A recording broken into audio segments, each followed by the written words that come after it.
اعوذ باللہ من الشیطان الرجیم بسم اللہ الرحمن الرحیم حامیم والکتاب المبین انا انزلناہ فی لیلۃ مبارکۃ انا کنا منذرین فیہا یفرق کل امر حکیم امرا من عندنا انا کنا مرسلین رحمة من ربک انہ هو السمیع العلیم رب السماوات والأرض وما بينهما إن كنتم موقنين لا إله إلا هو يحيي ويميت ربكم ورب آبائكم الأولين۔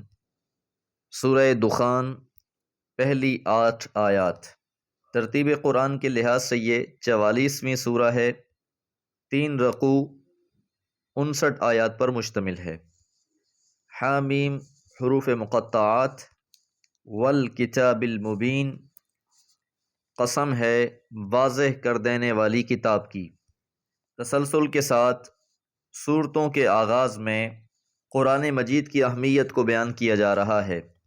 اس سورہ مبارکہ کے آغاز میں بھی قرآن مجید کی ہی قسم کھائی گئی ہے۔ اس قرآن کو کتاب مبین کہا گیا ہے۔ قرآن مجید واضح کر دینے والی کتاب ہے۔ انا بلا شبہ ہم نے انزلناہ نازل کیا ہے اسے فی لیلۃ مبارکۃ بابرکت رات میں۔ لیلۃ مبارکہ سے مراد لیلۃ القدر ہے۔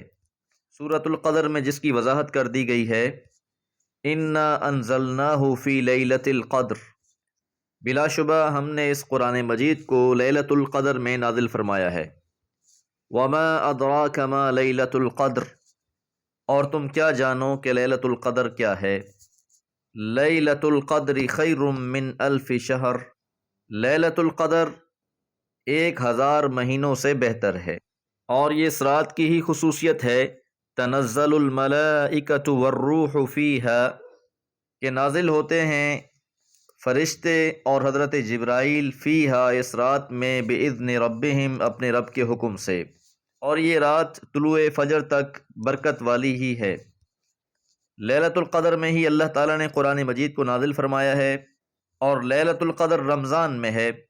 اس لیے سورہ بقرہ میں فرمایا شہر رمضان الذی انزل فیہ القرآن، رمضان کا مہینہ کہ جس میں قرآن مجید کو نازل کیا گیا ہے۔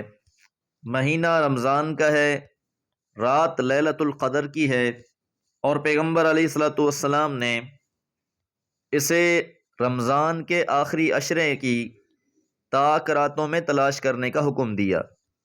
اس کو پوشیدہ اس لیے رکھا گیا تاکہ طلب اور جستجو قائم رہے۔ تو اللہ تعالیٰ نے اس بابرکت رات میں قرآن مجید کو نازل کیا ہے۔ انا کنا منذرین، بلا شبہ ہم ہی آگاہ کر دینے والے ہیں۔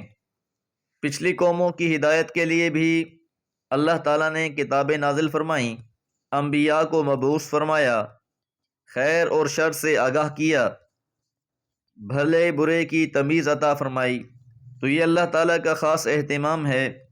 اللہ تعالیٰ نے انسانوں کی ہدایت کے لیے خاص انتظام کیا، اور اہل مکہ کے لیے یہ انتظام خاص الخاص ہوا کہ اللہ تعالیٰ نے نذیر بھی امام الانبیاء کو بنا کر بھیجا، اور کتاب بھی سب سے عظمت والی نازل فرمائی۔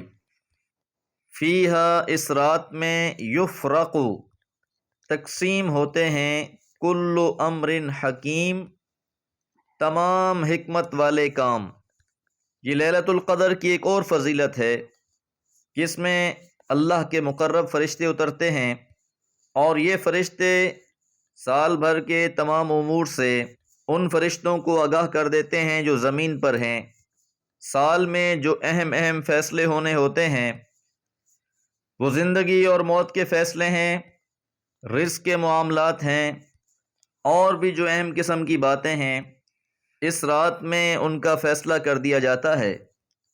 کس کو مہلت ملنی ہے، کس کا وقت پورا ہو گیا ہے، کس پر رحمتیں ہونی ہیں، کس کے ظلم کی وجہ سے اس کی پکڑ ہونی ہے، یہ تمام فیصلے ہو جاتے ہیں، اور ان فیصلوں کا تعلق لیلۃ القدر کے ساتھ ہی ہے۔ اور لیلۃ القدر رمضان المبارک میں ہے۔ ہمارے معاشرے میں عام طور پر لیلۃ القدر کی مناسبت سے نازل ہونے والی آیات یا پیغمبر علیہ الصلوۃ والسلام کے فرامین کو بلا سوچے سمجھے شب برات کی طرف منسوب کر دیا جاتا ہے۔ تو یہاں اللہ تعالیٰ نے اس بات کو بھی واضح فرما دیا ہے کہ فیصلوں کی رات لیلۃ القدر کی رات ہی ہے۔ امرم من عندنا، خاص ہمارے امر سے، خاص اللہ کے حکم سے۔ انا بلا شبہ ہم کننا مرسلین، رسولوں کو بھیجنے والے تھے۔ اس کائنات کا بادشاہ حقیقی بھی اللہ تعالیٰ ہے، اور اللہ تعالیٰ نے ہی انسانوں کی ہدایت کے لیے انبیاء کو بھی مبعوث فرمایا، اور یہ اللہ تعالیٰ کی خاص رحمت ہے۔ اس لیے فرمایا رحمتا من ربک، یہ رحمت ہے آپ کے رب کی طرف سے۔ خطاب حضور علیہ الصلوۃ والسلام سے ہے کہ آپ کے رب کی یہ خاص رحمت ہے کہ اللہ تعالیٰ نے آپ کو بھی مبعوث فرمایا ہے۔ اگر یہ لوگ کہ جن کی طرف آپ کو مبعوث کیا گیا ہے اہل مکہ آپ کی قدر نہیں کرتے تو یہ ان لوگوں کی اپنی بدبختی ہے، وگرنہ آپ کی باسط تو رحمت ہی رحمت ہے۔ انہو بلا شبہ وہ هو السمیع العلیم، وہ خوب سننے والا بھی ہے اور جاننے والا بھی ہے۔ رب السماوات، رب ہے آسمانوں کا، والارض، زمین کا، وما بینہما، اور جو ان کے درمیان میں ہے۔ ہر چیز کا مالک بھی اللہ ہے، اختیارات بھی اللہ کے ہیں، اور ہر چیز کا رب بھی اللہ ہے۔ ان کنتم موقنین، اگر تم یقین کرنے والے بنو۔ حقیقت حال تو یہی ہے، اللہ تعالیٰ نے ہی اس کتاب مجید کو نازل فرمایا ہے، اللہ تعالیٰ نے ہی حضور علیہ الصلوۃ والسلام کو نبوت عطا فرمائی، اللہ ہی اس کائنات کا رب ہے۔ اب اگر کوئی شخص اسے تسلیم نہ کرے تو اس کے لیے تنبیہ ہے، اور یہ تنبیہ انکار کرنے والوں کے لیے ہے۔ اس لیے فرمایا ان کنتم موقنین، اگر تم یقین کرنے والے بنو۔ لا الہ، نہیں ہے کوئی معبود برحق، الا ہو، سوائے اسی اللہ کے، یحیی، وہ زندہ کرتا ہے، ویمیت، اور مارتا ہے۔ اس اللہ کا ایک اور تعارف پیش کیا گیا ہے کہ زندگی اور موت بھی اسی کے اختیار میں ہے۔ الذی خلق الموت والحیات لیبلوکم، اللہ وہی ہے کہ جس نے زندگی اور موت کو تخلیق کیا ہے۔ لیبلوکم ایکم احسن عملا، تاکہ وہ تم کو جانچ لے کہ تم میں سے کون اچھے عمل کرنے والے ہیں۔